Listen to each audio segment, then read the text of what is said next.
Surveillez à distance vos enfants et votre baby-sitter. Déjà très développé aux États-Unis, la vidéosurveillance via Internet se banalise aussi en France.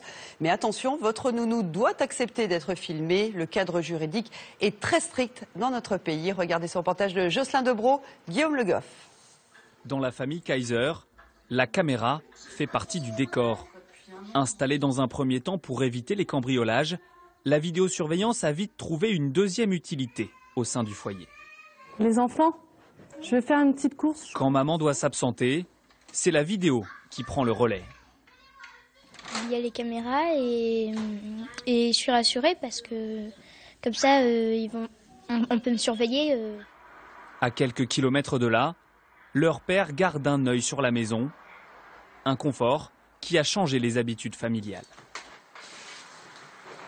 Aujourd'hui, on s'est affranchi, par exemple, de l'usage de babysitter sur des soirées où on n'est pas forcément très loin. On a d'ailleurs des bons amis qui habitent à proximité, donc s'il y a vraiment un souci, on est capable de les appeler, les enfants de nous appeler. Donc ça nous permet d'avoir plus d'aisance, en fait, dans notre quotidien, de sortir plus facilement. Des caméras, il y en a aussi dans cette maison en Loire-Atlantique. Ici, les parents n'ont pas pour autant renoncé à une babysitter. Les enfants ont droit à une double surveillance. Cette nourrice travaille tout en étant filmée, une situation qu'elle accepte parfaitement.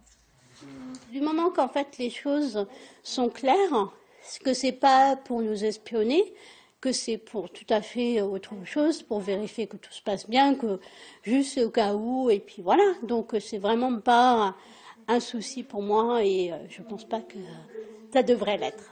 Le phénomène semble se développer. Ça, c'est ce que vous devez rendre pour votre CP ? Dans cette agence parisienne qui recrute des babysitters, on a même anticipé la demande des parents et sensibilisé les candidates.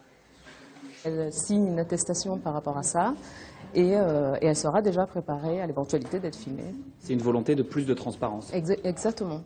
Surveiller sa nourrice à distance est légal, mais il faut le déclarer à la commission informatique et liberté. À défaut, l'employé pourra porter l'affaire devant les tribunaux. Si demain, ce salarié qui estime être filmé dans le cadre de son travail nous demande si oui ou non son employeur a rempli cette formalité auprès de nous, on sera à même de lui répondre. Et sachant que si tel n'est pas le cas, c'est effectivement un motif de sanction pénale le cas échéant. Les salariés filmés chez des particuliers représentent quelques centaines de cas en France.